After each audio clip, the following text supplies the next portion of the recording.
ಮೊದಲನೇದಾಗಿ ಇದು ನನ್ನ ತಂದೆ ಕನಸು, ನನ್ನ ಕನಸು ಕೂಡ. ಈ ಕನಸು ವರುಣ್ ಸರ್ ಮತ್ತು ಕಾವ್ಯ ಮ್ಯಾಮ್ ಮೂಲಕ ನೆರವೇರ್ತದೆ. ತುಂಬಾ ಖುಷಿ ಇದೆ, ಭಯ ಆಗ್ತಿದೆ, ಎಕ್ಸೈಟ್ಮೆಂಟ್ ಇದೆ, ಏನಾಗುತ್ತೋ ಹೇಗಾಗುತ್ತೋ ಅಂತ. ನನ್ನ ಜೊತೆಗೆ ರಾಜ್ ಕೂಡ ಇದ್ದಾರೆ, ನನ್ನ ಸಾಥಿಯಾಗಿ ನನ್ನ ಬೆನ್ನೆಲುಬಾಗಿದ್ದಾರೆ. ಅವ್ರು ತುಂಬ ಸಪೋರ್ಟ್ ಮಾಡ್ತಿದ್ದಾರೆ ಎಲ್ಲ ಕೆಲಸಗಳಿಗೂ. ಸೊ ಹೋಗ್ತಾ ಇದೆ. ಇವಾಗ ಸದ್ಯಕ್ಕೆಲ್ಲ ನೀವೇ ನೋಡ್ತಾ ಇದ್ದೀರ, ಎಲ್ಲ ಪ್ರಿಪ್ರೇಷನ್ ನಡೀತಾ ಇದೆ, ಪ್ರಿಪೇರ್ ಮಾಡಿದ್ದೀವಿ. ಸೊ ಕಂಪ್ಲೀಟಾಗಿ ಮದುವೆ ಆದಾಗ ವಿಲ್ ಬಿ ಸೋ ಹ್ಯಾಪಿ. ಹೌದು, ಯಾಕಂದರೆ ಮೊದಲಿಂದನೂ ನನಗೆ ಇದರಲ್ಲಿ ಇಂಟ್ರೆಸ್ಟ್ ಇರೋದ್ರಿಂದ ನನಗೇನು ಐಡಿಯಾಸ್ ಬರುತ್ತೆ, ನನಗೇನು ನಾಲೆಡ್ಜ್ ಗೊತ್ತಿದೆ ಅಷ್ಟು ಚಾಂದಿನಿ ಮ್ಯಾಮ್ಗೆ ಶೇರ್ ಮಾಡ್ತೀನಿ, ಹೇಳೋದಾಗಿರ್ಬೋದು. ಅವ್ರು ನನಗೊಂದಷ್ಟು ಐಡಿಯಾಸ್ ಕೊಡೋದಾಗಿರ್ಬೋದು.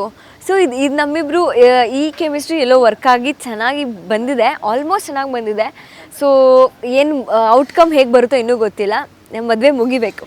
ಓಕೆ, ಆ ಪ್ರಯತ್ನದಲ್ಲಂತೂ ರಾಜ್ಗೆ ಈ ಸರಿ ಕ್ಯಾಶಿಯರ್ ಮಾಡಿಸ್ಬಿಟ್ಟಿದ್ದೀನಿ, ಅಮೌಂಟ್ ಜವಾಬ್ದಾರಿ ಕೊಟ್ಬಿಟ್ಟಿದ್ದೀನಿ. ಸೊ ರಾಜನ ಅದನ್ನು ಹುಷಾರಾಗಿ ಟೇಕ್ ಕೇರ್ ಮಾಡ್ತಿದ್ದಾರೆ. ಅದು ಬಿಟ್ಟು ಅದು ಒಂದೇ ವಿಷಯ ಅಲ್ಲ, ಸುಮಾರು ವಿಷಯಗಳಲ್ಲಿ ಇನ್ವಾಲ್ವ್ ಆಗಿ ಇಬ್ಬರೂ ಮಾಡ್ತಾಯಿದ್ದೀವಿ. ಸೊ ಕೆಲವೊಂದು ಸಣ್ಣ ಪುಟ್ಟ ತಪ್ಪುಗಳಾಗಿರ್ಬೋದು, ಏಳು ಬೀಳು ಅದೆಲ್ಲ ಸಹಜ ಈ ಕೆಲಸಗಳಲ್ಲಿ, ಪ್ರಾಕ್ಟಿಕಲಾಗಿ ಮಾಡೋದರಲ್ಲಿ. ನೋಡೋಣ, ಏನೇ ಒಂದು ಆದ್ರೂ ಮುಂದೆ ಹೋಗಲೇಬೇಕು, ಕಂಪ್ಲೀಟ್ ಮಾಡಲೇಬೇಕು ಅಂತ ಡಿಸೈಡ್ ಮಾಡ್ಕೊಂಡು ಬಂದಿರೋದ್ರಿಂದ ಚೆನ್ನಾಗಿ ನಡೀತಿದೆ ಇವಾಗ ಸದ್ಯಕ್ಕೆ. ಆರಾಧನಾ ಮನಸ್ಸಲ್ಲಿ ಏನು ಆ ಥರ ಇಲ್ಲ, ಯಾಕಂದರೆ ಆವಾಗಲಿಂದಲೂ ಏನೋ ಫ್ರೆಂಡ್ಸ್ ಆಗಿದ್ವಿ, ಇವಾಗ ಇನ್ನೂ ಬೆಸ್ಟ್ ಫ್ರೆಂಡ್ಸ್ ಆಗಿಬಿಟ್ಟಿದ್ದೀವಿ. So he is very good friend.